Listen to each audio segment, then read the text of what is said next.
No way!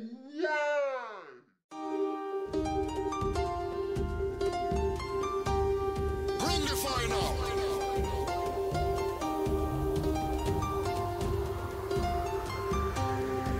Put it up now.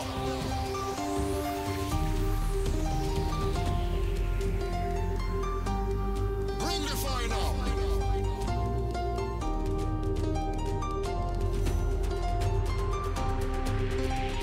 And I absolutely believe that America is changing and bending over for the immigration. I mean, I understand their rights or their religion and whatnot.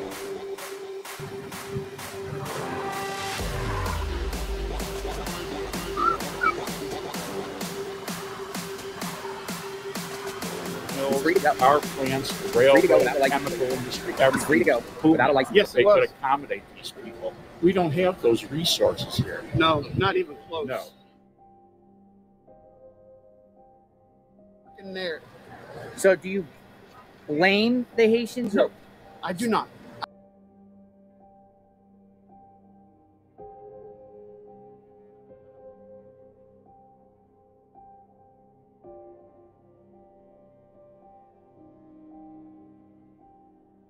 I don't think it's here right now. In October, we are getting ready to hit a wall here.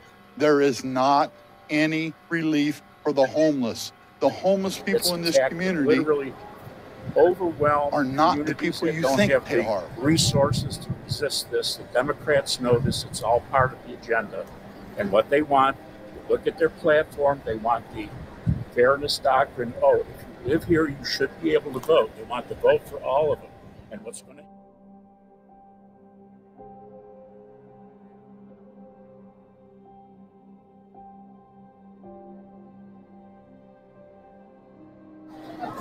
some people feel threatened. Some people feel that just go about life normally, So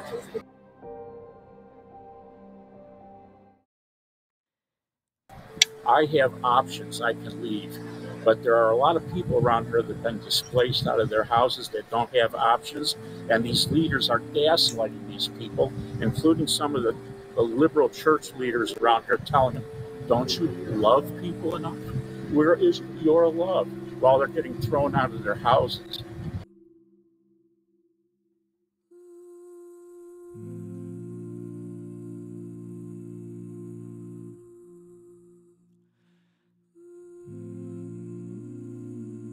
Because I'm that guy. Rob, for 25 years I've worked with the homeless in this community. A lot of people don't know because I'm not the guy out there blowing the horn. Because it ain't about me. It's the Jesus in me that goes out there and does it. Trust me, there's days I'm tired. But I'll get into homeless camps that nobody in a suit and tie will walk into. None. They trust me because I've never let them down. This is Chevy Cool Lady. Welcome to Chevy Investigates and Opinionates. And today we're going to be traveling to Springfield, Ohio. So grab a coffee and a snack and join me as we delve into this controversial topic. Springfield, Ohio is nestled in the heart of the Buckeye State. Springfield is a city rich in history and brimming with stories of the diversity of America. In this video, we're going to explore the vibrant community shaped by waves of immigration and delve into the intriguing broken window theory as it applies to the city. And we're going to catch up with some local favorites as well. First, let's talk about immigration. Springfield has recently been thrust into the national spotlight due to a surge in Haitian immigrants, bringing both challenges and opportunities for the community. We're going to hear firsthand accounts from residents.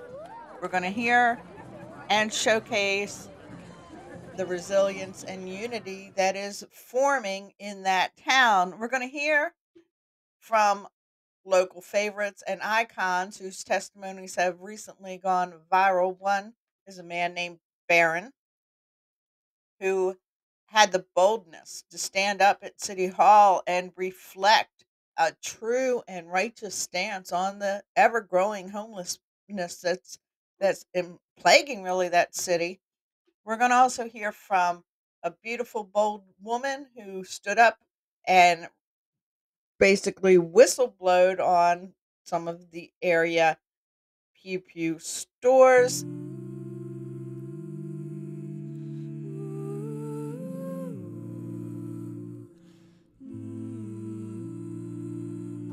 I set up the Open Society Foundation in order to improve the democratic institutions under which we live. I know they work hard. They do. They work really hard. So they're working jobs around here and everything? Yes. Corrupt from the inside out and the outside in. And this has to stop because they are destroying this community.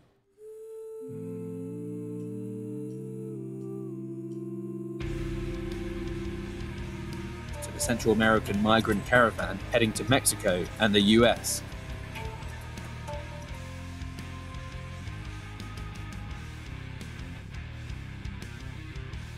And bending over for the immigration.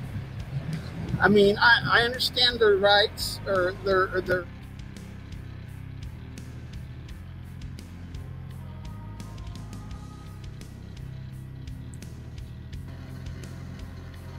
I'm Libby. Libby, you agree to be videotaped? Yes, sir. Okay, thank you. And what were you? What is it that you do? So I no longer do it. I ended up leaving the job, but I used to work for a gun store in Springfield, Ohio. And how recently was that?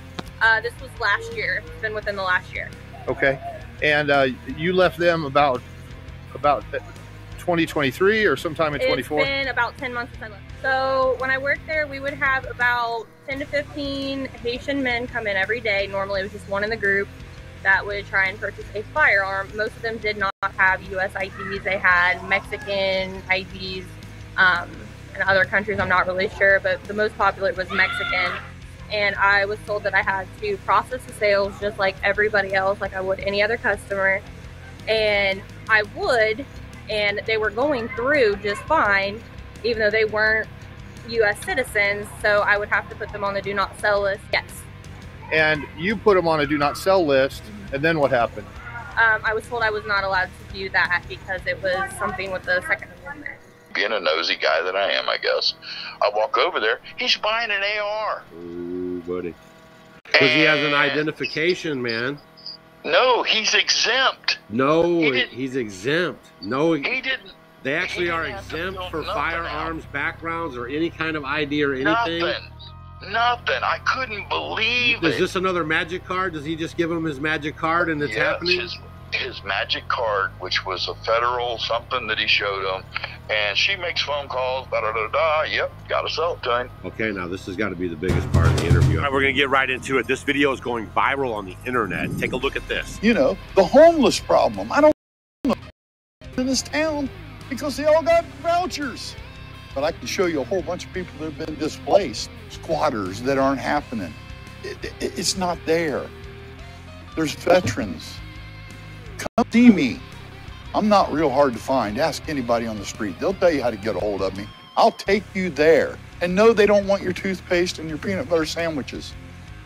They want you to come up with a solution to why they're displaced, why they lived in a house. I personally know, and I'll testify under oath, my hand to God, somebody that lost their house. They were there 7 years. The landlord said, hey, I need you to move out, find a temporary place. I'm going to remodel it, and then you can come back. Thank you, Baron. It was a lie. They moved him out, tripled the rent. Thank you. Follow Thank you for the speaking. money. Now that's Ken. They also call him Baron, and he's a street preacher. Yeah, Springfield in the late 1800s and 1900s was the capitalist capital of the world. They were the hub of industry, one of the richest cities in the nation. And it's always had a little charm about it. In the last 2 years, man, the charm is being tarnished. And I feel that it's directly related to the 25,000 plus Haitian immigrants that are here on the current administration's TPS, temporary protected status. Did you say 25,000? 25,000 plus. And then how many people actually live in Springfield? Springfield's population is around 55,000 before. So they basically have half of the residents replaced with incoming personnel. Absolutely. Wow. Is that just Haitians, though, that are being put there, or is it like different types of immigrants as well? But the numbers that I have access to, I mean, yes, there's a lot of Spanish-speaking people and things like that. Springfield was in trouble before the Haitians came, right, if the truth be known. Right. You know, we had our own. We were, you know, you can do your research. I encourage you to. Gun violence, drugs, fentanyl. We had our problems before then, but now they threw 25,000 plus Haitian immigrants, Haitian only. On top of that, they just came here. I don't think they just happened to, you know, say be in Haiti and fly to wherever and then land. They all came, you know.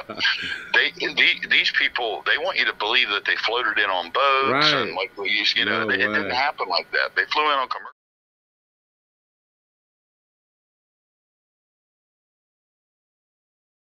I'm the street minister here. I'm the pastor. I'm the one that's doing I do free foods. I run a ministry called Out to Pastor Ministries, right, and go in and we're going to revamp and paint the walls and just make it nice. And hey, we'll see you in 3 months. And 3 months later, he goes back and like, hey man, can we get back in? You know, we've been living in the shelter and in our van and yada yada yada. And he's like, yeah, no, this is the deal. You know, the rent's to this now, triple what it was. And the guy actually felt sorry for the landlord. He said, I get it. You know, the guy's in business and he's trying to make a buck. But man, they sold us out, man. And that building is now 100% occupied with TPS Haitians. Wow. So you think he was just saying it was triple just to kind of deter him away from trying to stay there and, you know, just outprice him, you think? And already knowing that he had incomings? Absolutely. The Haitians are guaranteed money for the landlords right now. Yeah, he said because they all have vouchers. Yeah, you know. Oh, my gosh. When this whole cat business came out, man, we thought it was a joke at first. We were like, you're kidding me, man. You know, and the Haitian people that I talked to, they're like, they call the EBT card, they call it the magic card. The magic food card. Because they buy groceries, and they come back next time, and there's more on there. It's magic. Oh, my gosh. You know, and they laugh. They go, why would we be eating cats in Springfield, Ohio when I got $1,500 on my EBT, my magic card? There's the story. Yeah. I mean, the pigs that have been openly cut up and the lambs. I mean, there's video documentation of that through the local sheriff's department and things. They're not eating those. They're using them for their ritualistic, you know, deal, whatever they call it. Right. You know, seances or whatever, you know, voodoo. They're really big into the voodoo, man. Car in the back, no temp plate, no license plate, nothing. So this vehicle here, these two vehicles got in an accident, like just a rear end. But the person in the first car got sent to the hospital, but there's no license plate on this car. So I want to see if Springfield police let this car go without a license. There's no license.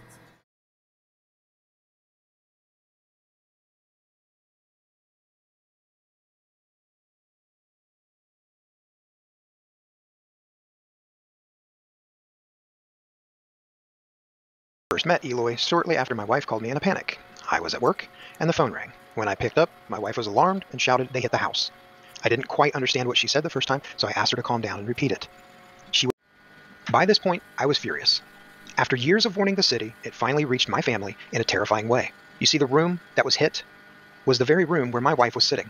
She was watching TV and folding laundry, and had my home not been on a small hill with a cinder block foundation to absorb the impact, this accident could have been much worse. I'm going to spare you the emotional turmoil that all of this caused. The year of fighting with insurance, the year of finding a proper contractor, and waiting for everything to be fixed. Needless to say, it was a mess.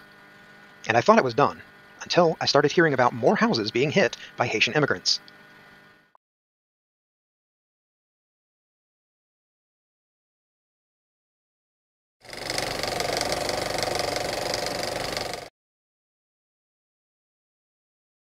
The broken window theory suggests that visible signs of disorder and neglect, such as broken windows, can lead to an increase in crime and antisocial behavior. This theory posits that maintaining and monitoring urban environments in a well-ordered condition may prevent further vandalism and escalation into more serious crime. In the context of Springfield, Ohio's current unrest, the theory could be applied in several ways. Perception of disorder. The spread of baseless conspiracy theories about immigrants, such as claims of them harming pets, can create a perception of disorder and fear within the community. This perception might lead to increased tension and unrest, as people feel their environment is unsafe. Community response. If the community and authorities do not address these rumors and the resulting disorder promptly, it could lead to further social fragmentation and unrest. The lack of a strong, unified response might embolden those spreading misinformation and increase community divisions. Political and social impact. The political rhetoric and actions, such as deploying state troopers and spreading false claims, can exacerbate the situation. This can lead to a cycle where the perceived disorder, even if based on false information, leads to real social and political unrest.